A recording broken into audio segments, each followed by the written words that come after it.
ನೀವು ಕೂಡ ನಿಮ್ಮ ಕುತ್ತಿಗೆಯನ್ನು ಬಗ್ಸಿ ಈ ರೀತಿ ಮೊಬೈಲ್ ನೋಡ್ತಿದ್ದೀರಾ? ಕುತ್ತಿಗೆಯಲ್ಲಿ ನೋವು, ಭುಜದಲ್ಲಿ ನೋವು, ಕುತ್ತಿಗೆಯಲ್ಲಿ ಬಿಗಿತ, ಬೆನ್ನು ಕುತ್ತಿಗೆಯನ್ನ ಬೂನ್ ಮಾಡುವಂತದ್ದು ಎಲ್ಲಾ ವಯಸ್ಸಿನವರಲ್ಲೂ ಕಾಣಿಸ್ಕೊಳ್ಳುವಂತಹ ತೊಂದರೆ. ನಾನು ಕೂಡ ಇದೇ ತಪ್ಪನ್ನ ಮಾಡ್ತಾ ಇದ್ದೆ. ನನ್ನ ಕುತ್ತಿಗೆ ಬೆನ್ನು ಕೂಡ ಬೂನ್ ಮಾಡ್ಕೊಂಡು ಓಡಾಡ್ತಾ ಇದ್ದೆ. ಈ ತೊಂದರೆ ಆಗಬಾರ್ದು ಅಂತಂದ್ರೆ, ನಮ್ಮ ಭಂಗಿಯನ್ನ ಸರಿಯಾಗಿ ಕಾಪಾಡಿಕೊಂಡು ಕುತ್ತಿಗೆ ಭುಜದ ಬಿಗಿತ ನೋವನ್ನ ಕಡಿಮೆ ಮಾಡ್ಕೋಬೇಕು ಅಂತಂದ್ರೆ, ಸುಲಭವಾಗಿ ಒಂದು 10 ರಿಂದ 12 ನಿಮಿಷ ಪ್ರತಿದಿನ 6 ವ್ಯಾಯಾಮಗಳನ್ನ ಮಾಡೋದ್ರಿಂದ ಇದನ್ನ ಸರಿಪಡಿಸ್ಕೋಬಹುದು. ಹೇಗೆ ಅನ್ನೋದನ್ನ ಈ ವಿಡಿಯೋನ ಕೊನೆ ತನಕ ನೋಡಿದ್ರೆ ನಿಮ್ಗೆ ಗೊತ್ತಾಗುತ್ತೆ. ನಮಸ್ಕಾರ, ನಾನು ನಿಮ್ಮ orthopaedic surgeon doctor Kishan Bhagwat.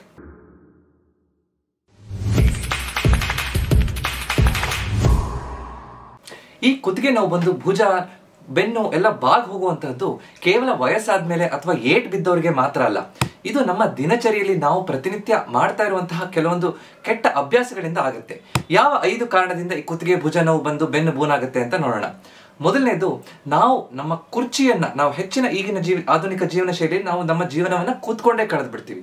ಯಾವ ರೀತಿಯಾದಂತಹ ಕುರ್ಚಿಯನ್ನ ಬಳಸ್ತಾ ಇದೀವಿ? ನಾವು ಓದ್ಬೇಕಾದ್ರೆ ಮಕ್ಕಳಾಗಿ ಯಾವ ರೀತಿ ಕುರ್ಚಿಯನ್ನ ಬಳಸ್ತೀವಿ? ನಾವು ಆಫೀಸಲ್ಲಿ ಕೆಲಸ ಮಾಡ್ಬೇಕಾದ್ರೆ ಯಾವ ರೀತಿ ಕುರ್ಚಿಯನ್ನ ಬಳಸ್ತೀವಿ? ಊಟ ಮಾಡ್ಬೇಕಾದ್ರೆ ನಮ್ಮ ಡೈನಿಂಗ್ ಟೇಬಲ್ ಅಲ್ಲಿ ಕುರ್ಚಿ ಹೇಗಿದೆ? ನಾವು ಟಿವಿ ನೋಡ್ಬೇಕಾದ್ರೆ ಯಾವ ರೀತಿ ಸೋಫಾನ ಬಳಸ್ತೀವಿ? ಕೆಲವೊಬ್ರು ಮಲ್ಕೊಂಡು ಟಿವಿ ನೋಡೋದು ಅಥವಾ ಮಲ್ಕೊಂಡು ಮೊಬೈಲ್ ನೋಡುವಂತಹ ಅಭ್ಯಾಸ ಇರುತ್ತೆ. ಹಾಗಿದ್ದಾಗ ಪ್ರತಿಯೊಂದು ಕುರ್ಚಿಯಲ್ಲೂ ನಮ್ಮ ಬೆನ್ನಿಗೆ, ಭುಜಕ್ಕೆ ಯಾವ ರೀತಿ ಸಪೋರ್ಟ್ ಇದೆ, ಇದು ಎರ್ಗಾನಾಮಿಕ್ ಇದೆಯೋ ಇಲ್ವೋ ಅನ್ನೋದನ್ನ ನಾವು ಸರಿಯಾಗಿ ನೋಡ್ಕೋಬೇಕು. ಅದನ್ನ ಹೇಗೆ ಮಾಡಬೇಕು ಅನ್ನೋದ್ರ ಬಗ್ಗೆ ಡೀಟೇಲ್ಡ್ ಆಗಿ ನಾನೊಂದು ವಿಡಿಯೋ ಮಾಡಿದ್ದೀನಿ. ಇದು ಮೊದಲನೇ ಕಾರಣ. ಎರಡನೇ ಕಾರಣ, ಅತಿಯಾದಂತಹ ಕಂಪ್ಯೂಟರ್, ಲ್ಯಾಪ್ಟಾಪ್ ಮತ್ತು ಮೊಬೈಲ್ ಉಪಯೋಗ. ಎಲ್ಲಾ ವಯಸ್ಸಿನವರು ಎಲ್ಲಾ ರೀತಿಯಾದಂತಹ ಕೆಲಸ ಮಾಡೋರ್ ಕೈಯಲ್ಲೂ ಮೊಬೈಲ್ ಇದ್ದೇ ಇರುತ್ತೆ. ನಮ್ಗೆ ಗೊತ್ತಿದ್ದೋ ಗೊತ್ತಿಲ್ದೇನೋ ನಾವು ಇನ್ಸ್ಟಾಗ್ರಾಮ್, ಫೇಸ್ಬುಕ್, ಯೂಟ್ಯೂಬ್ ಅಲ್ಲಿ ನಾವು ಪ್ರತಿದಿನ 5 ರಿಂದ 6 ಗಂಟೆ ಕಳೀತಾ ಇದೀವಿ. ಆದ್ರೆ ನಮ್ಮ ಆರೋಗ್ಯದ ಮೇಲೆ ಇದು ಹೇಗೆ ಹಾನಿ ಮಾಡ್ತಾ ಇದೆ ಅಂತ ನಾವು ಪ್ರಶ್ನೆ ಮಾಡ್ಕೊಂಡಿದೀವ? ನಮ್ಮ ಕುತ್ತಿಗೆ, ಭುಜ ಯಾವ ರೀತಿಯಾದಂತಹ ಭಂಗಿಯಲ್ಲಿ ಇಟ್ಕೊಂಡು ನಾವು ಸರಿಯಾಗಿ ಈ ಮೊಬೈಲ್ ಅನ್ನ ನೋಡ್ತಾ ಇದೀವಿ, ಟಿವಿ ನೋಡ್ತಾ ಇದೀವಿ ಅಂತ ನಮ್ಗೆ ಗೊತ್ತಿದ್ಯಾ? ಈ ಪ್ರಶ್ನೆಯನ್ನ ಎಲ್ಲರೂ ಮಾಡ್ಕೋಬೇಕು. ಸರಿಯಾದ ರೀತಿಯಲ್ಲಿ ಭಂಗಿಯಲ್ಲಿ ಇಟ್ಕೊಂಡ್ರೆ ನಮ್ಮ ಕುತ್ತಿಗೆ ಭುಜವನ್ನ ಸರಿಯಾಗಿ ನೋವು ಬರದೇ ಇರೋ ರೀತಿಯಲ್ಲಿ ನೋಡ್ಕೊಳ್ಳಿಕ್ಕೆ ಅನುಕೂಲ ಆಗ್ತಾ ಹೋಗುತ್ತೆ. ಮೂರನೇ ಕಾರಣ, ನಾವು ಮಲ್ಕೊಳ್ಳುವಂತಹ ಶೈಲಿ, ನಾವು ಮಲಗುವಂತಹ ಹಾಸಿಗೆ, ನಮ್ಮ ದಿಂಬು ಸರಿಯಾಗಿಲ್ಲ. ತುಂಬಾ ದಪ್ಪ ದಿಂಬು ಉಪಯೋಗಿಸ್ಕೊಂಡು ಅಂಗಾತ ಮಲ್ಕೊಂಡ್ರೆ ತಪ್ಪಾಗುತ್ತೆ. ಕೆಲವೊಬ್ರು ಹೊಟ್ಟೆ ಮೇಲೆ ಉಲ್ಟಾ ಮಲ್ಕೊಂಡು ಕುತ್ತಿಗೆಯನ್ನು ಅಡ್ಡ ತಿರುಗಿಸಿ ಮಲಗುವಂತಹ ಅಭ್ಯಾಸ ಇರುತ್ತೆ. ಈ ರೀತಿ ಇದ್ದವ್ರಿಗೂ ಕೂಡ ಈ ನೋವು ಹೆಚ್ಚ ಕಾಣಿಸ್ಕೊಳ್ಳುವಂತಹ ತೊಂದರೆ ಕಾಣಿಸ್ಕೋಬಹುದು. ಸೊ ನಾವು ಮಲಗುವಂತಹ ಶೈಲಿ, ನಮ್ಮ ಹಾಸಿಗೆ, ದಿಂಬು ಸರಿ ಇಲ್ಲ ಅಂದ್ರೂ ಕೂಡ ಈ ನೋವು ಕಾಣಿಸ್ಕೋಬಹುದು. ನಾಲ್ಕನೇ ಮುಖ್ಯ ಕಾರಣ, ನಾವು ಈಗಿನ ಜೀವನ ಶೈಲಿಯಲ್ಲಿ ವ್ಯಾಯಾಮವನ್ನೇ ಮರಿತಾ ಇದೀವಿ. ಪ್ರತಿನಿತ್ಯ ನಾವು ಎಷ್ಟು ಬ್ಯುಸಿ ಆಗ್ಬಿಟ್ಟಿದೀವಿ ಅಂದ್ರೆ ನಮ್ಗೆ ವ್ಯಾಯಾಮ ಮಾಡಕ್ಕೆ ಟೈಮೇ ಇಲ್ಲ ಅಂತ. ಈ ರೀತಿ ಆದ ತಕ್ಷಣ ನಮ್ಮ ಕುತ್ತಿಗೆ, ಭುಜದ, ನಮ್ಮ ಬೆನ್ನಿನ ಮಾಂಸಖಂಡಗಳು ವೀಕ್ ಆಗ್ತಾ ಬಂದ್ಬಿಡ್ತವೆ. ಯಾವಾಗ ನಮ್ಮ ಮಾಂಸಖಂಡಗಳು ಗಟ್ಟಿಯಾಗಿಲ್ವೋ ಅವಾಗ ಆ ಕುತ್ತಿಗೆಗೆ, ನಮ್ಮ ತಲೆಗೆ ಸಪೋರ್ಟ್ ಕೊಡುವಂತಹ ಮುಖ್ಯವಾದಂತಹ ಆ ಮಾಂಸಖಂಡಗಳು ನರದ ಮೇಲೆ ಒತ್ತಡ ಬಂದ್ಬಿಡುತ್ತೆ. ಆವಾಗ ಈ ಕುತ್ತಿಗೆ ನೋವು ಹೆಚ್ಚು ಕಾಣಿಸ್ಕೊಳ್ಳೋದು, ನಿಧಾನವಾಗಿ ನಮ್ಮ ಬೆನ್ನು ಬೂನ್ ಆಗ್ತಾ ಹೋಗುವಂತಹ ಸಾಧ್ಯತೆ ಇರ್ಬೋದು. 5ನೇ ಮತ್ತು ಕೊನೆಯ ಕಾರಣ, ನಮ್ಮ ಜೀವನ ಶೈಲಿ. ಅಂದ್ರೆ ನಾವು ಹೆಚ್ಚು ಓಡಾಡ್ಬೇಕಾದ್ರೆ ಬೈಕಲ್ಲಿ ಓಡಾಡ್ತೀವಿ ಅಥವಾ ಬಸ್ಸಲ್ಲಿ ಓಡಾಡ್ತೀವಿ, ಕಾರಲ್ಲಿ ಓಡಾಡ್ತೀವಿ. ರೋಡ್ ಸರಿ ಇಲ್ಲ, ತುಂಬಾ ಜಂಪ್ ಆಗುತ್ತೆ, ಅಥವಾ ಬೈಕಲ್ಲಿ ನಮ್ಮ ಶಾಕ್ ಅಬ್ಸಾರ್ಬರ್ ಸರಿಯಾಗಿಲ್ಲ ಅಂತ ಇದ್ದಾಗ ನಮ್ಮ ಕುತ್ತಿಗೆಯಲ್ಲಿರುವಂತಹ ಡಿಸ್ಕ್ಗಳು, ಅಂದ್ರೆ ಮೂಳೆ ಮಧ್ಯದಲ್ಲಿರುವಂತಹ ಡಿಸ್ಕ್ಗಳ ಮೇಲೆ ಒತ್ತಡ ಬಂದು ಅದು ಸ್ವಲ್ಪ ಡ್ಯಾಮೇಜ್ ಆಗಿ ಅದು ಸವಕಳಿ ಬಂದು ಹಿಂದೆ ನರದ ಮೇಲೆ ಒತ್ತಡ ಕೊಟ್ಟು ಕುತ್ತಿಗೆಯಲ್ಲಿ ನೋವು ಕಾಣಿಸ್ಕೊಳ್ಳೋದು, ಕೈ ಜುಮ್ ಬರುವಂತಹ ಈ ತೊಂದರೆಗಳು ಕಾಣಿಸ್ಕೋಬಹುದು. ಸೊ ಈ 5 ಕಾರಣದಿಂದ ನಮ್ಮ ಕುತ್ತಿಗೆ ನೋವು, ಭುಜದ ನೋವು, ನಮ್ಮ ಬೆನ್ನು ಬೂನ್ ಆಗ್ಲಿಕ್ಕೆ ನಾವೇ ನಮ್ಗೆ ಗೊತ್ತಿದ್ದೋ ಗೊತ್ತಿಲ್ದೇನೋ ಈ ತೊಂದರೆಗೆ ನಾವು ಇನ್ನಷ್ಟು ಬಲಿಯಾಗ್ತಾ ಇದ್ದೀವಿ. ಮೊದಲನೇ ವ್ಯಾಯಾಮ ಚಿನ್ ಟಕ್. ಇದು ನಮ್ಮ ಕುತ್ತಿಗೆಯ ಅಲೈನ್ಮೆಂಟ್ ಅನ್ನ ಕಾಪಾಡಲಿಕ್ಕೆ ಬಹಳ ಮುಖ್ಯವಾದಂತಹ ವ್ಯಾಯಾಮ. ನಾವು ಮೊಬೈಲ್ ನೋಡಿದ ನಂತರ ಅಥವಾ ಟಿವಿ ನೋಡಿದ ನಂತರ ಅಥವಾ ಆಫೀಸಲ್ಲಿ ಕೆಲಸ ಮಾಡಬೇಕಾದ್ರೆ ಕಾಲಕಾಲಕ್ಕೆ ಈ ವ್ಯಾಯಾಮ ಮಾಡೋದ್ರಿಂದ ಬಹಳ ಚೆನ್ನಾಗಿ ನಮ್ಮ ಭಂಗಿಯನ್ನ ಕಾಪಾಡ್ಕೊಳ್ಳಿಕ್ಕೆ ಅನುಕೂಲ ಆಗುತ್ತೆ. ಹೇಗೆ ಮಾಡೋದು ಅಂತ ನೋಡೋಣ. ಒಂದು ಕುರ್ಚಿ ಮೇಲೆ ಕೂತ್ಕೊಂಡು ಅಥವಾ ನಿಂತ್ಕೊಂಡು ಕೂಡ ಇದನ್ನ ಮಾಡಬಹುದು. ನಮ್ಮ ಭುಜಗಳನ್ನ ರಿಲ್ಯಾಕ್ಸ್ಡ್ ಆಗಿ ಇಟ್ಕೋಬೇಕು. ನೇರವಾಗಿ ನಮ್ಮ ದೃಷ್ಟಿ ಎದುರುಗಡೆ ನೋಡ್ತಾ ಇರಬೇಕು. ನಿಧಾನವಾಗಿ ನಮ್ಮ ಈ ಗಲ್ಲವನ್ನ, ನಮ್ಮ ತಲೆಯನ್ನ ಹಿಂದಕ್ಕೆ ಎಳ್ಕೊಳ್ಳೋದು, ಚಿನ್ ಟಕ್. ಈ ರೀತಿ ಹೀಗೆ ಮಾಡಿದಾಗ ನಮ್ಮ 2 ಗಲ್ಲ, ಡಬಲ್ ಚಿನ್ ಅಂತ ಹೇಳ್ತೀವಿ, ಈ ಗಲ್ಲ ಮತ್ತೆ ಇಲ್ಲಿ ಕುತ್ತಿಗೆಯಲ್ಲಿ 2 ಗಲ್ಲ ಆಗೋ ರೀತಿಯಲ್ಲಿ ಮಾಡ್ಕೋಬೇಕು. ಹೀಗಿಡ್ಕೊಂಡು 5 ಸೆಕೆಂಡ್ ನಿಧಾನವಾಗಿ ಇದೇ ಪೊಸಿಷನ್ ಅನ್ನ ಮೇಂಟೈನ್ ಮಾಡಬೇಕು. ನಂತರ ಮತ್ತೆ ವಾಪಸ್ ಬರೋದು, ಮತ್ತೆ ವಾಪಸ್ ಹಿಂದೆ ಎಳ್ಕೊಳ್ಳೋದು, 5 ಸೆಕೆಂಡ್ ಇಟ್ಕೊಂಡು ನಿಧಾನಕ್ಕೆ ರಿಲ್ಯಾಕ್ಸ್ ಮಾಡೋದು. ಈ ರೀತಿ ಮಾಡಿದಾಗ ನಮ್ಮ ಕುತ್ತಿಗೆಯಲ್ಲಿರುವಂತಹ ಡೀಪ್ ಸರ್ವೈಕಲ್ ಫ್ಲೆಕ್ಸರ್ ಮಸಲ್ಸ್ ಅಂತ ಹೇಳ್ತೀವಿ, ಅಂದ್ರೆ ನಮ್ಮ ಕುತ್ತಿಗೆಯನ್ನ ಮುಂದೆ ಬಗ್ಸುವಂತಹ ಕೆಲವೊಂದು ಮಾಂಸಖಂಡಗಳು ಅದು ವೀಕ್ ಆಗ್ಬಿಟ್ಟಿರುತ್ತೆ, ಸಪೋರ್ಟ್ ಸರಿಯಾಗಿ ಕೊಡ್ತಾ ಇರಲ್ಲ. ಈ ಮಾಂಸಖಂಡಗಳು ಗಟ್ಟಿ ಆಗೋದ್ರಿಂದ ನಮ್ಮ ಕುತ್ತಿಗೆಯಲ್ಲಿರುವಂತಹ ಮೂಳೆಗಳ ಮೇಲೆ, ಕೀಲುಗಳ ಮೇಲೆ, ನರಗಳ ಮೇಲೆ ಒತ್ತಡ ಕಡಿಮೆ ಆಗಿ ನಮ್ಮ ಭಂಗಿಯನ್ನ ಸರಿಯಾಗಿ ಕಾಪಾಡ್ಕೊಳ್ಳಿಕ್ಕೆ, ನಮ್ಮ ಭುಜದ ಮೇಲೆ ಒತ್ತಡ ಕಡಿಮೆ ಆಗ್ಲಿಕ್ಕೆ ಅನುಕೂಲ ಆಗ್ತಾ ಹೋಗುತ್ತೆ. ಸೊ ಇದನ್ನ ನಾವು 10 ಸಲ 2 ಸೆಟ್ ಅನ್ನ ಮಾಡಬೇಕು. ಟಿವಿ ನೋಡ್ಬೇಕಾದ್ರೆ, ಮೊಬೈಲ್ ನೋಡ್ಬೇಕಾದ್ರೆ ಅಥವಾ ಈ ತರ ಕೆಲಸ ಮಾಡ್ಬೇಕಾದ್ರೂ ಕೂಡ ಮಾಡಬಹುದು. ಆದರೆ ಕೆಲವೊಂದು ತಪ್ಪು ಮಾಡೋದನ್ನು ನಾವು ಯಾವ ತಪ್ಪುಗಳನ್ನು ನಾವು ಈ ವ್ಯಾಯಾಮ ಮಾಡ್ಬೇಕಾದ್ರೆ ಮಾಡ್ತೀವಿ ಅಂತ ಅರ್ಥ ಮಾಡ್ಕೊಬೇಕು, ಯಾವ್ದು ಮಾಡಬಾರ್ದು ಅಂತ. ನೇರವಾಗಿ ಕುತ್ಕೊಂಡಿರಬೇಕು. ನಾವು ಹಿಂದ್ಗಡೆ ಹಿಂಗೆ ಎಳೆದಾಗ ನಮ್ಮ ಕುತ್ತಿಗೆ ಮೇಲೆ ಹೋಗೋದು ಅಥವಾ ಕೆಳಗಡೆ ಹೋಗೋದು ಆಗಬಾರ್ದು. ನೇರವಾಗಿ ನಮ್ಮ ದೃಷ್ಟಿ ಮುಂದಕ್ಕೆ ಇರಬೇಕು. ಮಾಡಬೇಕಾದ್ರೆ ಯಾವುದೇ ಜರ್ಕನ್ನು ಕೊಡಬಾರ್ದು. ತುಂಬ ಜೋರಾಗಿ ಮಾಡಿಬಿಟ್ರೆ ನೋವು ಹೆಚ್ಚಾಗ್ಬಿಡ್ಬೋದು. ನಿಧಾನವಾಗಿ ಹೇಳ್ಕೊಳ್ಳೋದು, 5 ಸೆಕೆಂಡ್ ಹಿಡ್ಕೊಂಡು ಬಿಡೋದು. ಉಸಿರಾಟ ಸರಳವಾಗಿ ಸಹಜವಾಗಿರಬೇಕು. ಅಂದರೆ ಹಿಂಗೆ ಹಿಡ್ಕೊಂಡು ಉಸಿರು ಕಟ್ಟಿ ಹಿಡ್ಕೊಳ್ಳೋದು, ನಿಧಾನ ಬಿಡೋದು ಆ ರೀತಿ ಅಲ್ಲ. ಎಷ್ಟು ಸರಳವಾಗಿ ಸಹಜವಾಗಿ ನಮಗೆ ಉಸಿರಾಟ ಮಾಡೋಕ್ಕಾಗುತ್ತೋ ಆ ರೀತಿ ಮಾಡ್ಕೊಂಡು ಹೋದಾಗ ಬಹಳ ಚೆನ್ನಾಗಿ ಈ ವ್ಯಾಯಾಮದಿಂದ ನಮ್ಮ ಅಲೈನ್ಮೆಂಟನ್ನು ಮೇಂಟೈನ್ ಮಾಡಲಿಕ್ಕೆ ಅನುಕೂಲ ಆಗುತ್ತೆ. ಇದು ಎಲ್ಲರೂ ಕೂಡ ಮಾಡಲಿಕ್ಕೆ ಸಾಧ್ಯ ಆಗಿರುವಂಥ ವ್ಯಾಯಾಮ. ಎರಡನೇ ಸೂಪರ್ ವ್ಯಾಯಾಮ ಶೋಲ್ಡರ್ ಬ್ಲೇಡ್ ಸ್ಕ್ವೀಸ್ ಎಕ್ಸಸೈಸ್. ಇದು ನಮ್ಮ ಮೇಲ್ಗಡೆ ಇರುವಂತಹ ಬೆನ್ನು, ಭುಜದ ಹಿಂಭಾಗದಲ್ಲಿರುವಂತಹ ಮಾಂಸಖಂಡಗಳು, ಮುಖ್ಯವಾಗಿ ರಾಂಬಾಯ್ಡ್ಸ್ ಮತ್ತು ಟ್ರೆಪೀಸಿಯಸ್ ಅನ್ನುವಂತಹ ಮಾಂಸಖಂಡಗಳನ್ನ ಗಟ್ಟಿಯಾಗಿ ಇಟ್ಕೊಳ್ಳಿಕ್ಕೆ ಅನುಕೂಲ ಮಾಡಿಕೊಡುತ್ತೆ. ಅದರಲ್ಲೂ ಮಿಡಲ್ ಫೈಬರ್ಸ್ ಆಫ್ ಟ್ರೆಪೀಸಿಯಸ್ ಅಂತ ಹೇಳ್ತೀವಿ.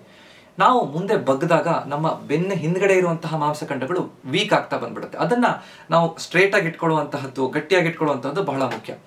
ಈ ವ್ಯಾಯಾಮ ಹೇಗೆ ಮಾಡೋದು ಅಂತ ನೋಡೋಣ. ನಾವು ನೇರವಾಗಿ ಒಂದು ಕುರ್ಚಿ ಮೇಲೆ ಕೂತ್ಕೋಬಹುದು ಅಥವಾ ನಿಂತ್ಕೊಂಡಿರಬಹುದು. ಸಹಜವಾಗಿ ಎದುರುಗಡೆ ನೋಡ್ತಾ ಇರಬೇಕು. ನಿಧಾನವಾಗಿ ಎರಡೂ ಭುಜಗಳನ್ನ ಹಿಂದಕ್ಕೆ ಎಳ್ಕೊಳ್ಳುವಂಥದ್ದು, ಎಷ್ಟಾಗುತ್ತೋ ಅಷ್ಟು ಹಿಂದಕ್ಕೆ ಎಳ್ಕೊಂಡು ನೇರವಾಗಿ ಇಟ್ಕೊಂಡು 5 ಸೆಕೆಂಡ್ ಹಿಡ್ಕೊಳ್ಳೋದು, ನಿಧಾನ ಬಿಡುವಂತಹದ್ದು. ಮತ್ತೆ ಹಿಂದಕ್ಕೆ 5 ಸೆಕೆಂಡ್ ಹಿಡ್ಕೊಳ್ಳೋದು, ನಿಧಾನವಾಗಿ ಮತ್ತೆ ರಿಲ್ಯಾಕ್ಸ್ ಮಾಡುವಂಥದ್ದು. ನಾವು ಹಿಂದ್ಗಡೆ ನಮ್ಮ ಎರಡು ಬೆನ್ನಿನ ಮೂಳೆಗಳೇನಿರುತ್ತೋ ಅದರ ಮಧ್ಯದಲ್ಲಿ ಒಂದು ಪೆನ್ಸಿಲ್ ಹಿಡ್ಕೊಂಡಿದ್ದೀವೇನೋ ಅನ್ನುವಂತಹ ಭಾವನೆ ಇಟ್ಕೊಂಡಿದ್ರೆ ಕರೆಕ್ಟಾಗಿ ಈ ವ್ಯಾಯಾಮನ ಸರಿಯಾದ ಭಂಗಿಯಲ್ಲಿ ಮಾಡಲಿಕ್ಕೆ ಅನುಕೂಲ ಆಗುತ್ತೆ. ಅಂದರೆ ಒಂದು ಪೆನ್ನನ್ನು ನಾವು ಬೆನ್ನ ಮಧ್ಯದಲ್ಲಿ ಹಿಡ್ಕೊಂಡು ಬ್ಯಾಲೆನ್ಸ್ ಮಾಡ್ತಿದ್ದೀವೇನೋ ಅನ್ನುವಂತಹ ಭಾವನೆ ಇದ್ರೆ. ಇದರಲ್ಲಿ ಕೆಲವೊಂದು ತಪ್ಪುಗಳನ್ನು ಮಾಡ್ತಾರೆ. ಅಂದರೆ ನಾವು ಈ ವ್ಯಾಯಾಮ ಮಾಡಬೇಕಾದ್ರೆ ಹೀಗೆ ಮೇಲಕ್ಕೆ ಭುಜ ಹಾರಿಸಬಾರ್ದು. ಭುಜಕ್ಕೆ ಹಾರಿಸಿದ್ರೆ ಬೇರೆ ಮಾಂಸಖಂಡಗಳು ಆಕ್ಟಿವೇಟ್ ಆಗಿಬಿಡುತ್ತೆ. ಇದನ್ನ ಹಿಂದಕ್ಕೆ ಮಾಡಬೇಕಾದ್ರೆ ಬೆನ್ನನ್ನು ಹಿಂದೆ, ಕೆಳಗಡೆ ಬೆನ್ನನ್ನು, ಸೊಂಟವನ್ನು ಬಗ್ಸುವಂಥದ್ದು ತಪ್ಪು. ನೇರವಾಗಿರಬೇಕು. ಕೇವಲ ಭುಜ ಮಾತ್ರ ಹಿಂದ್ಗಡೆ ಹೋಗ್ಬೇಕು. ಅವಾಗ ಆ ರಾಂಬಾಯ್ಡ್ಸ್ ಮಸಲ್ಸ್ ಕರೆಕ್ಟಾಗಿ ಅದಕ್ಕೆ ವ್ಯಾಯಾಮ ಸಿಕ್ಕಿದಾಗುತ್ತೆ. ಇದು ಕೂಡ ಒಂದ್ಸಲ ಹಿಡ್ಕೊಂಡು 5 ಸೆಕೆಂಡ್ ಹಿಡ್ಕೊಳ್ಳೋದು, ಬಿಡೋದು. 10 ಸಲ ರಿಪೀಟ್ ಮಾಡಬೇಕು. 2 ಸೆಟ್ಟನ್ನು ಮಾಡಬೇಕು.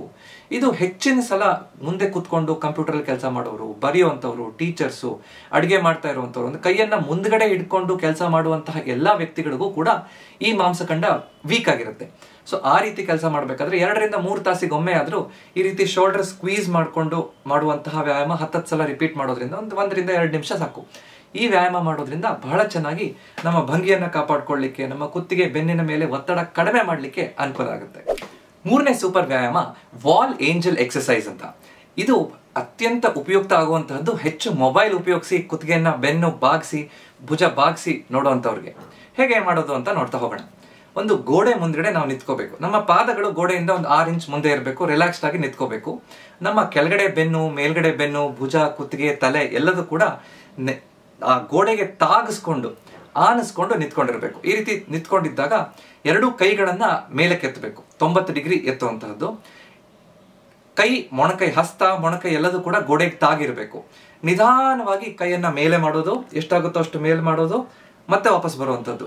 ಈ ರೀತಿ ಮಾಡಬೇಕಾದ್ರೆ ನಮ್ಮ ಮೊಣಕೈ, ಹಸ್ತ ಎಲ್ಲದೂ ಕೂಡ ಗೋಡೆಗೆ ತಾಗಿರ್ಬೇಕು. ನಿಧಾನ ಮೇಲೆ ಸ್ಲೈಡ್ ಮಾಡೋದು, ಅದೇ ಪೊಸಿಷನ್ ಅಲ್ಲಿ 5 ಸೆಕೆಂಡ್ ಹಿಡ್ಕೊಳ್ಳೋದು, ಮತ್ತೆ ವಾಪಸ್ ಬರೋದು. ಈ ರೀತಿ 10 ರಿಪಿಟೇಷನ್ಸ್ 2 ಸೆಟ್ ಮಾಡಬೇಕು. ಈ ವಾಲ್ ಏಂಜಲ್ ಎಕ್ಸಸೈಸ್ ಮಾಡೋದ್ರಿಂದ ಬಹಳ ಚೆನ್ನಾಗಿ ನಮ್ಮ ಈ ಎದೆ ಮುಂಭಾಗದಲ್ಲಿರುವಂತಹ ಪೆಕ್ಟೊರಾಲಿಸ್ ಮೇಜರ್ ಮತ್ತು ಪೆಕ್ಟೊರಾಲಿಸ್ ಮೈನರ್ ಅನ್ನುವಂತಹ ಮಾಂಸಖಂಡಗಳು ಸ್ಟ್ರೆಚ್ ಆಗುತ್ತೆ. ಅವಾಗ ನಮ್ಮ ಭುಜ ರಿಲ್ಯಾಕ್ಸ್ ಆಗಿ ಆರಾಮಾಗಿ ನಮ್ಮ ಬೆನ್ನನ್ನ, ಭುಜವನ್ನ ಹಿಂದೆ ಕಳಿಸ್ಲಿಕ್ಕೆ ಅನುಕೂಲ ಆಗ್ತಾ ಹೋಗುತ್ತೆ. ಮತ್ತು ನಮ್ಮ ಭುಜಕ್ಕೆ ಮೊಬಿಲಿಟಿ ಸಿಗುತ್ತೆ. ಅಂದ್ರೆ ಭುಜ ಆರಾಮಾಗಿ ಮೂವ್ಮೆಂಟ್ ಆಗ್ಲಿಕ್ಕೆ. ನಾವು ಹೆಚ್ಚಿನ ಕೆಲಸಗಳು ಈಗ ಕೆಳಗಡೆನೆ ಮಾಡೋದ್ರಿಂದ ನಮ್ಮ ಕೈ ಮೇಲಕ್ಕೆ ಹೋಗುವಂತಹ ಕೆಲಸಗಳು ಬಹಳ ಕಮ್ಮಿ. ಸೊ ಈ ರೀತಿ ವ್ಯಾಯಾಮ ಮಾಡೋದ್ರಿಂದ ನಮ್ಮ ಕೆಲವೊಂದು ಮಾಂಸಖಂಡಗಳು ಯಾವ್ದು ಕೆಲಸ ಮಾಡ್ತಾ ಇಲ್ವೋ, ನಮ್ಮ ಕೈ ಮೇಲಕ್ಕೆ ತಗೊಂಡೋಗುವಂತಹ ಮಾಂಸಖಂಡಗಳಿಗೂ ನಾವು ಕೆಲಸ ಕೊಟ್ಟಾಗುತ್ತೆ. ಸೊ ಈ ವಾಲ್ ಏಂಜಲ್ ಎಕ್ಸಸೈಸ್ ಅನ್ನ ಈ ಮೊಬೈಲ್ ನೋಡ್ಬೇಕಾದ್ರೆ, ಇದು ಮಾಡ್ಬೇಕಾದ್ರೆ ಸ್ವಲ್ಪ ನೋವಾಯ್ತು ಅಂದ ತಕ್ಷಣ ಒಂದು 5 ನಿಮಿಷ ಸರಿಯಾಗಿ ರಿಲ್ಯಾಕ್ಸ್ ಮಾಡಿ ವಾಕಿಂಗ್ ಮಾಡ್ಕೊಂಡು ಬಂದು ನಿಧಾನವಾಗಿ ಕೈಯನ್ನ ಮೇಲಕ್ಕೆತ್ತು ಈ ರೀತಿ ಮಾಡೋದ್ರಿಂದ ಬಹಳ ಚೆನ್ನಾಗಿ ನಮ್ಮ ಮಾಂಸಖಂಡಗಳಿಗೆ ವ್ಯಾಯಾಮ ಸಿಕ್ಕಾಗುತ್ತೆ. 4ನೇ ಸೂಪರ್ ಎಕ್ಸಸೈಸ್ ವಾಲ್ ಪುಷಪ್ಸ್. ಗೋಡೆ ಮುಂದೆ ಮಾಡುವಂತಹ ಪುಷಪ್ ಅಂತ ಹೇಳ್ಬೋದು. ಅಂದ್ರೆ ಈ ವ್ಯಾಯಾಮದಿಂದ ನಮ್ಮ ಇಡೀ ಬೆನ್ನಿನ ಹೊಟ್ಟೆಯ ಭಾಗದಲ್ಲಿರುವಂತಹ ಕೋರ್ ಮಸಲ್ಸ್ ಯಾವ್ದಿರುತ್ತೋ, ನಮ್ಮ ದೇಹದ ಭಂಗಿಯನ್ನ ಕಾಪಾಡ್ಕೊಳ್ಳಿಕ್ಕೆ ಬೇಕಾಗಿರುವಂತಹ ಮಾಂಸಖಂಡಗಳು, ನಮ್ಮ ಅಪ್ಪರ್ ಬಾಡಿ ಅಂದ್ರೆ ನಮ್ಮ ಎದೆ ಭಾಗದ, ಭುಜದ ಅಕ್ಕಪಕ್ಕದಲ್ಲಿರುವಂತಹ ಮಾಂಸಖಂಡಗಳಿಗೆ, ಟ್ರೈಸೆಪ್ಸ್ ಮಾಂಸಖಂಡ, ನಮ್ಮ ಈ ತೋಳಿನಲ್ಲಿ ಹಿಂದ್ಗಡೆ ಇರುವಂತಹ ಮಾಂಸಖಂಡ, ಇದಕ್ಕೆಲ್ಲ ಬಹಳ ಚೆನ್ನಾಗಿ ಅದನ್ನ ಗಟ್ಟಿ ಮಾಡ್ಲಿಕ್ಕೆ, ಅದರಲ್ಲಿ ಶಕ್ತಿ ತುಂಬಲಿಕ್ಕೆ ಅನುಕೂಲ ಆಗ್ತಾ ಹೋಗುತ್ತೆ. ಇದನ್ನ ಮಾಡೋದ್ರಿಂದ ನಮ್ಮ ದೇಹದ ಭಂಗಿಯನ್ನ ಚೆನ್ನಾಗಿ ಕಾಪಾಡ್ಕೋಬಹುದು. ನಮ್ಮ ಕುತ್ತಿಗೆ ಬೆನ್ನ ಮೇಲೆ ಒತ್ತಡ ಕಡಿಮೆ ಆಗುತ್ತೆ. ಹೇಗೆ ಮಾಡೋದು ಅಂತ ನೋಡೋಣ. ಒಂದು ಗೋಡೆ ಮುಂದ್ಗಡೆ ನಿಂತ್ಕೊಳ್ಳುವಂತಹದ್ದು. ರಿಲ್ಯಾಕ್ಸ್ಡ್ ಆಗಿ ನಿಂತ್ಕೊಂಡು ನಮ್ಮ ಎರಡು ಹಸ್ತಗಳನ್ನ ನೇರವಾಗಿ ಗೋಡೆಯ ಮೇಲೆ ಇಟ್ಕೋಬೇಕು. ಅದು ನಮ್ಮ ಭುಜದ ಲೆವೆಲ್ ಅಲ್ಲಿ ಇರಬೇಕು, ತುಂಬಾ ಮೇಲಲ್ಲ ತುಂಬಾ ಕೆಳಗಲ್ಲ.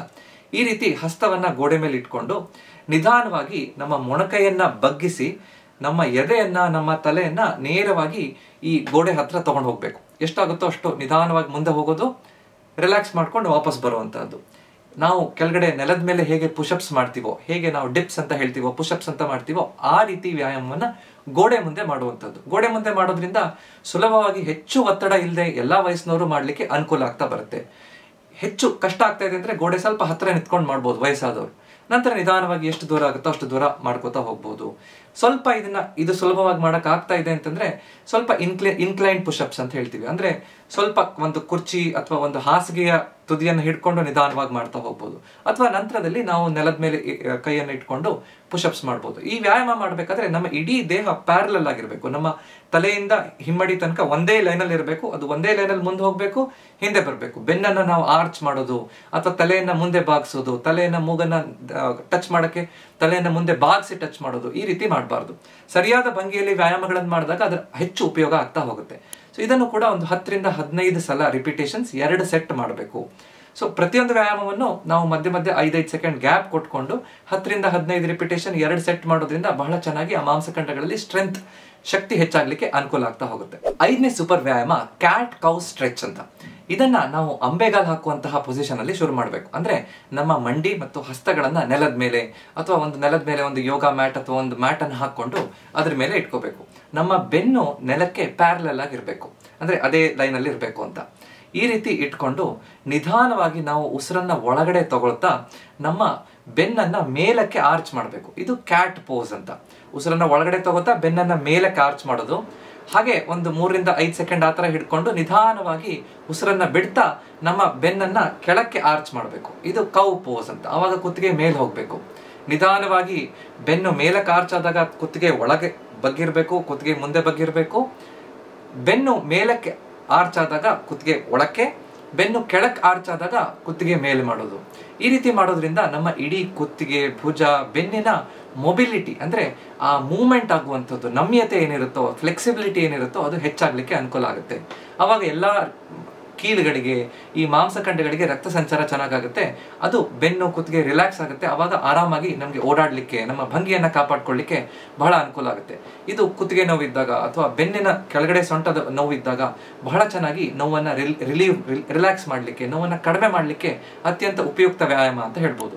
ಇದನ್ನು ಕೂಡ ಒಂದು 10 ರಿಂದ 12 ರಿಪಿಟೇಷನ್ಸ್, ಸ್ಲೋ ಆಗಿ ಮಾಡುವಂತಹ ರಿಪಿಟೇಷನ್ಸ್ 2 ಸೆಟ್ ಮಾಡೋದ್ರಿಂದ ಬಹಳ ಚೆನ್ನಾಗಿ ಆರಾಮಾಗ್ತಾ ಬರುತ್ತೆ. ಸೊ ಪ್ರತಿಯೊಬ್ಬರು ಕೂಡ ಈಗ ಒಂದ್ 2-3 ಗಂಟೆ ನಾನು ಕಂಪ್ಯೂಟರ್ ಮುಂದೆ ಕೂತ್ಕೊಂಡು ಕೆಲಸ ಮಾಡಿದೆ, ಅದಾದ ನಂತರ ಈ ಎಲ್ಲಾ ವ್ಯಾಯಾಮಗಳನ್ನು ಒಂದ್ಸಲ ಮಾಡೋದ್ರಿಂದ ಬಹಳ ಚೆನ್ನಾಗಿ ಈ ನಮ್ಮ ಬೆನ್ನಿಗೆ, ಕುತ್ತಿಗೆಗೆ, ಭುಜಕ್ಕೆ ರಕ್ತ ಸಂಚಾರ ಚೆನ್ನಾಗಿ ಫ್ರೀಯಾಗಿ ರಿಲ್ಯಾಕ್ಸ್ ಆಗ್ಲಿಕ್ಕೆ, ನಮ್ಮ ಭಂಗಿಯನ್ನ ಕಾಪಾಡ್ಕೊಳ್ಳಿಕ್ಕೆ ಅನುಕೂಲ ಆಗುತ್ತೆ. 6ನೇ ಮತ್ತು ಕೊನೆ ವ್ಯಾಯಾಮ ನೆಕ್ ಸೈಡ್ ಸ್ಟ್ರೆಚ್ ಎಕ್ಸರ್ಸೈಸ್.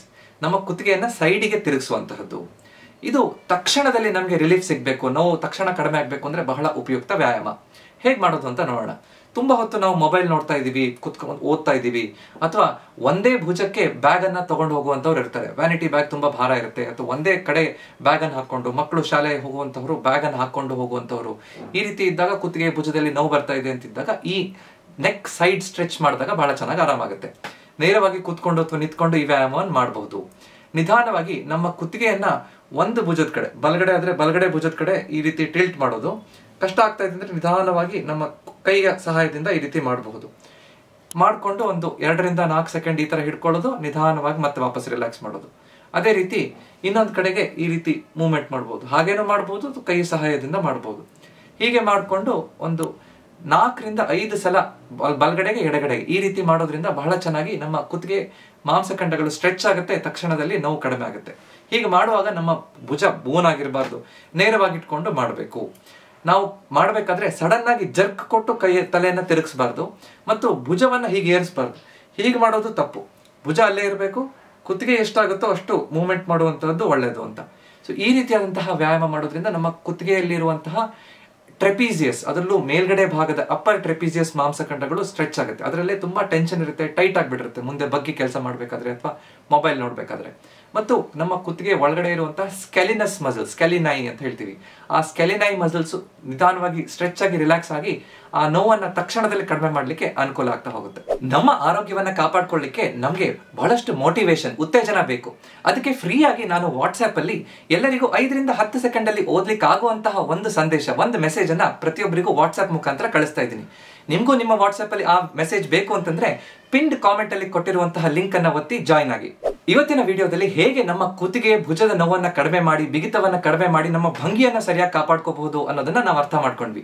ಈ ವಿಡಿಯೋ ನಿಮ್ಗೆ ಇಷ್ಟ ಆಗಿದ್ರೆ ದಯವಿಟ್ಟು ಇದನ್ನ ಲೈಕ್ ಮಾಡಿ ಮತ್ತು ನಿಮ್ಮ ಅಕ್ಕಪಕ್ಕದವ್ರ ಜೊತೆ ಇದನ್ನ ಹಂಚ್ಕೊಳ್ಳಿ. ಇದೇ ರೀತಿಯಾದಂತಹ ಹೆಚ್ಚಿನ ವಿಡಿಯೋ ನೋಡ್ಬೇಕು ಅಂದ್ರೆ ನನ್ನ ಚಾನೆಲ್ನ ದಯವಿಟ್ಟು ಸಬ್ಸ್ಕ್ರೈಬ್ ಮಾಡಿ. ಯಾಕಂದ್ರೆ ನಮ್ಮ ಆರೋಗ್ಯ ನಮ್ಮ ಕೈಲಿದೆ, ಅದನ್ನ ಸರಿಯಾಗಿ ಇಟ್ಕೊಳ್ಳೋದು ನಮ್ಮ ಕರ್ತವ್ಯ. ನಮಸ್ಕಾರ.